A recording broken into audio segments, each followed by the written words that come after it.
Leo sina kitu lakini kesho nitafanikiwa.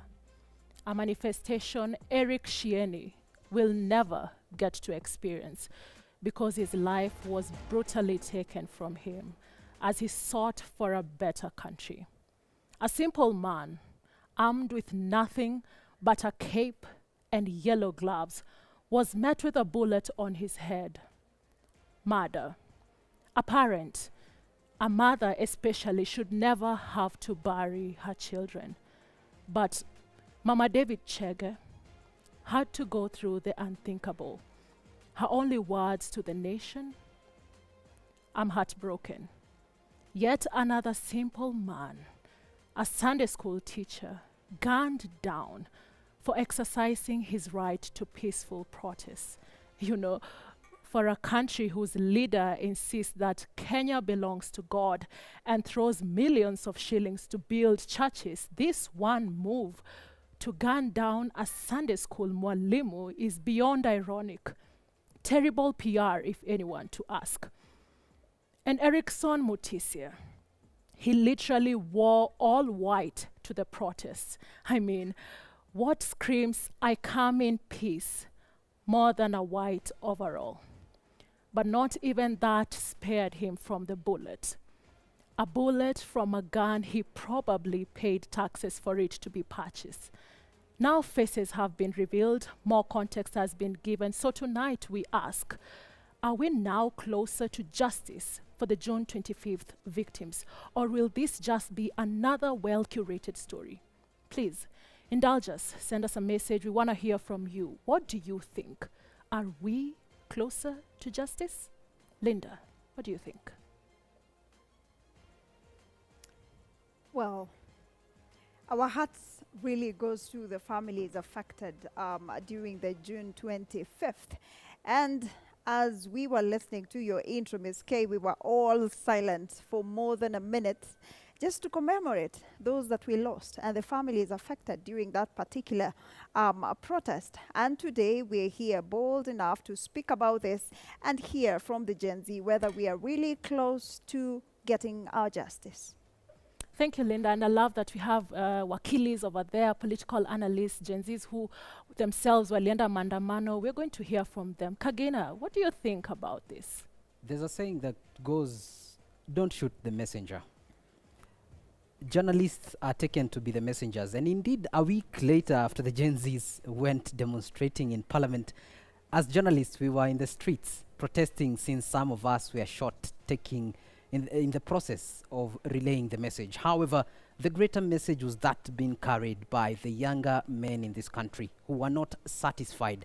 Now wako wanabambwa na the direction that the country was taking, only for them as messengers to be shot at, some injured, some to rest. But what they were pushing for currently achieved in this country. And for those who were maimed, like you asked, Ms. Kahiro, how close are we to getting justice for them? I believe this conversation tonight sets the pace for that. Thank you, Kagina. And another question is, are we truly in a democratic country? Majibu kwa ground, what are people saying there tonight? Yo, Tuesday, hii ya leo nayo ni noma manze. Acha kwanza nikae. Yeah, manze, tunakumbuka events za June 25th manze, ilikuwa noma, wengi wali lose their lives manze, na tukiongelea pia docu ya BBC ya Blood Parliament ni wazi manze, ama kulingana na hiyo docu is open that polisi walihusika.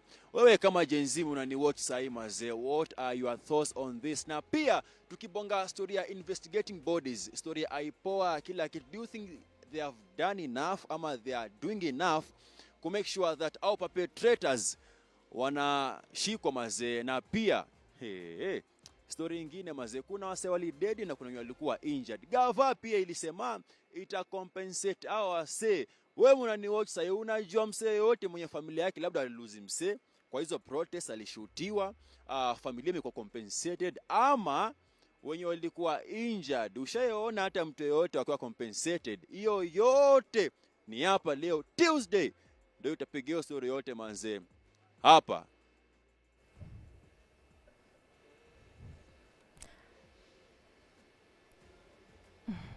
Oh, thank you. Thank you so much, Majibu. And he has asked something very serious hapo. IPOA, nini wamefanya so far? Kags, I'm sure you're going to show us the statistics zenye wametupatia so far. Take it away. The conversation before we had Blood Parliament was that IPOA has been quite doing the investigation, but the results are yet to be out in the public. It took the airing of that documentary for them to come forward and give an update to the public. But what we saw is that some of these things have been achieved, but some are yet to be achieved. But on that specific day, the demonstrations happened in Nairobi, Kisumu, Nakuru, Eldoret, Mombasa, and their metropolitan. These are areas where we witnessed the pockets of demonstrations of these Kenyans calling for their rights. And in the demonstrations, some people were injured.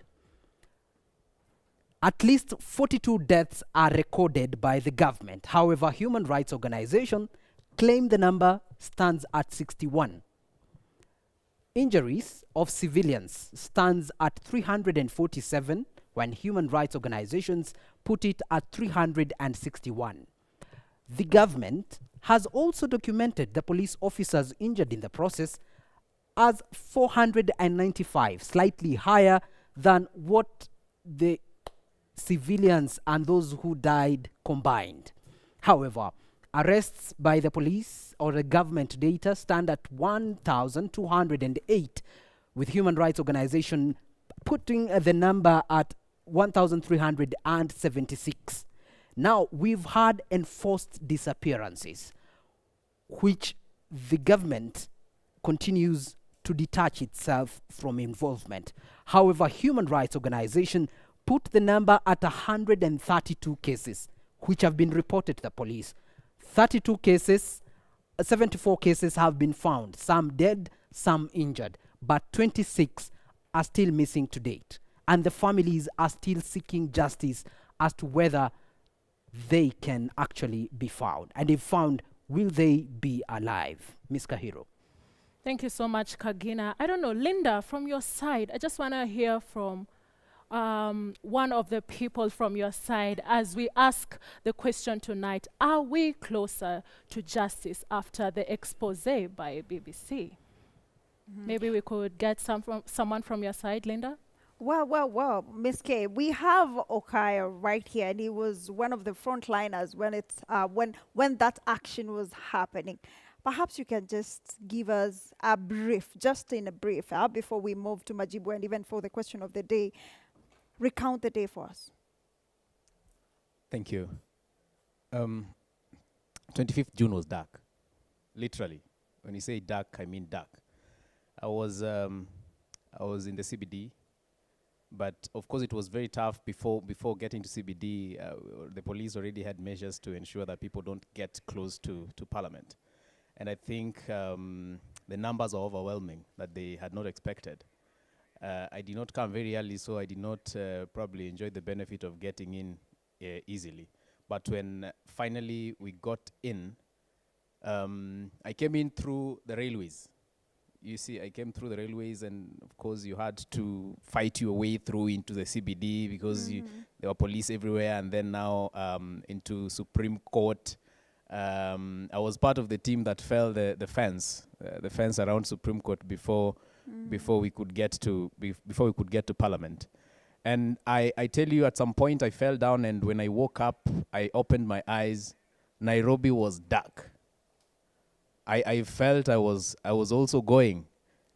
Going. You see, yeah, I was actually going because I had not seen such a thing before. I had been on the streets on 18th, we and 20th, but 25th was nothing closer to any of those two. I mean, it was sui generis. It was a one-of-a-kind day. Yeah. Okay, you will still give us your entire story because we'll still have you for quite some time. We just wanted to open up this discussion so that our viewers can even know that we have people right here who are willing to talk to us about what happened and whether we are close to justice. You will answer to that.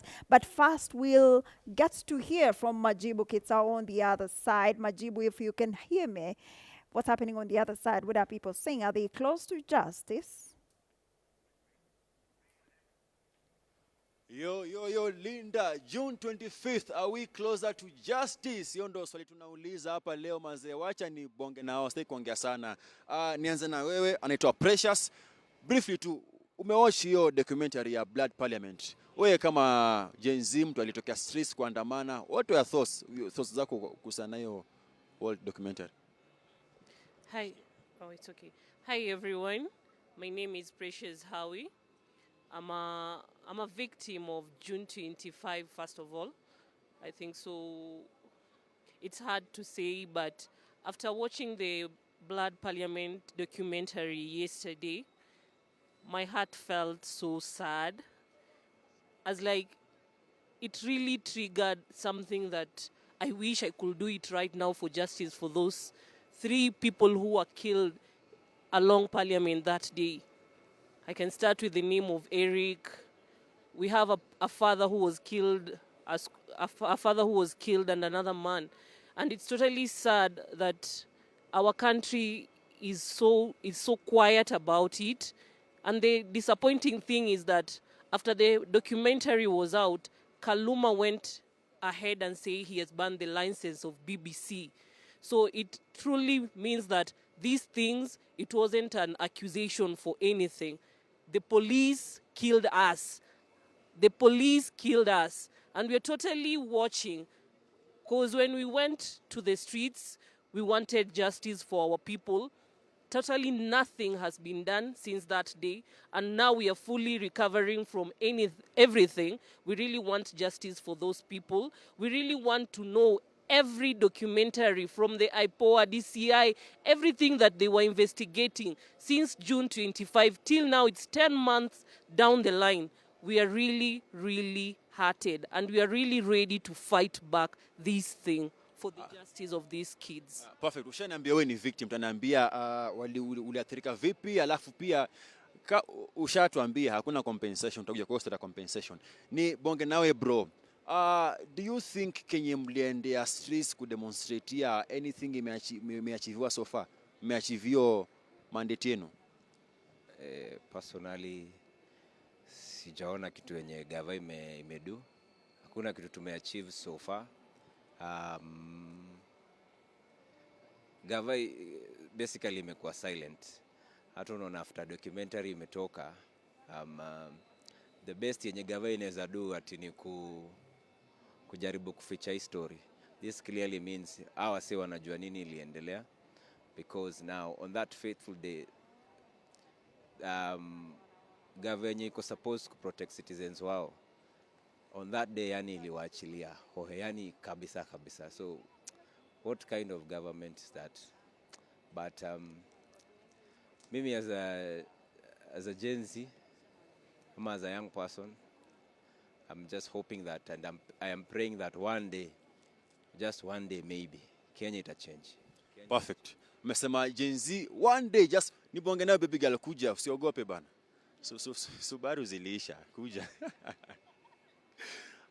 Pia nikuuliza tu swali yenye nimemuuliza. Do you think Gen Z walitaka kwa streets, yes wakaandamana, kuna swali dead. Do you think kuna anything you may achieve so far? For me, I think hakuna kitu tumeachieve kwa sababu tukiongea tusikikani, na tungefa at least at some point tuelewane kidogo. Sisi si kama majenzi, we are the future generation. At least tusikikane kwa sababu akili zetu at least they are young and they are growing.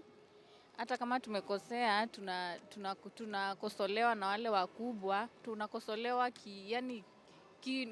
na kiuzuri, si na uwaji, kwa sababu the moment tunatuua kuna future generation, na sisi ndio watoto wenye tutakuwa kuja kuwa leader. Alafu tuna wenye wanauana, sisi ndio tutakuja kuwa rule nyumaye, mtataka tuwasaidie. So just be fair with us. Asante sana. Perfect. Wacha kuna wabozi wengine wameingia hapa kujenitoa hapa hivi, but acha nimuongeshe mkijipanga hapo hivyo. Nibonge na wewe story ya IPOA. Hao ndio wanafaa kuinvestigate, ama polisi wenyewe labda walihusika na hizi staff zote za kuwa wase. Do you think they are doing enough to ensure that all perpetrators wanabambwa?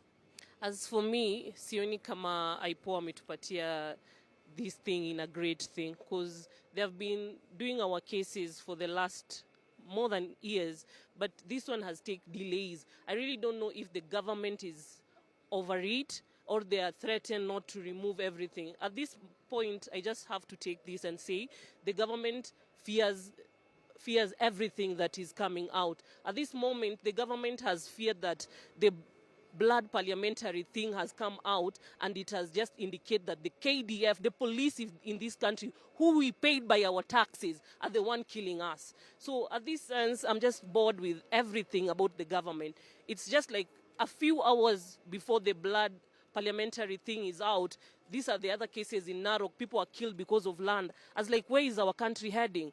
And as like, we are totally tired of everything, totally tired. And as like, they just know that, believe me, and I'm not saying it in fear or in anything, we are watching you. We are watching you, and we are coming for you. It might be not me, or might another person, but we are watching you. The government, we are totally watching you. The fear is totally gone. We are tired of everything. If you'll kill us, all of us, I think so you won't remain alone and rule this country. I do believe that people will remain and they'll enjoy the fruit of our fight. Totally, I'm tired of everything. Our young souls died. The families are not compensated. They're still in sorrowful. And there's like nothing is being done in our country. It's all about what do we do. Everything is it's only concentrated in the government thing. The people are totally tired. Aya, wanasema watu wamechoka. Aya. Nikuje na polisi walisema hawawezi jinvestigate kwa nini bodi ya IPO inafanya kupeana report. Do you think wanafanya enough mazee, because majenzi walidedi kusema tu kweli, na kulingana ile diko wanasema kwamba okay, it's evident ni polisi walihusika kwa hizo killings? Me personally na feel gava doing kitu yoyote. Gava hakuna kitu inadu. Alafu kitu wamebaki nayo ni uoga, as in especially kwa mapolisi. Mapolisi wanaharasu wase na hata si hatuna mambo. So like hadi mimi vitu kama hizi zenye zinaendelea place natoka, atuongeleleagi vitu kama hizi. But mimi honestly deep down na feel as in siko baya, nachukia wa mapolisi wote. Mimi hakuna polisi as in naweza trust kwa maisha yangu. Na mimi sahi hata si trust government kai inaweza do anything. Na pia former president umesema uzi trust wase, na former president Uhuru Kenyatta alisema majenzi wajitokeze, mavijana ma youthman wajitokeze to stand up for their rights. No one is coming to save them. Labda mnaweza employ technique gani labda kuensure majenzi mnaungana na mnapigana hizo ills kwa hii government, kwa hii system? Personally na feel tunafaa to reset.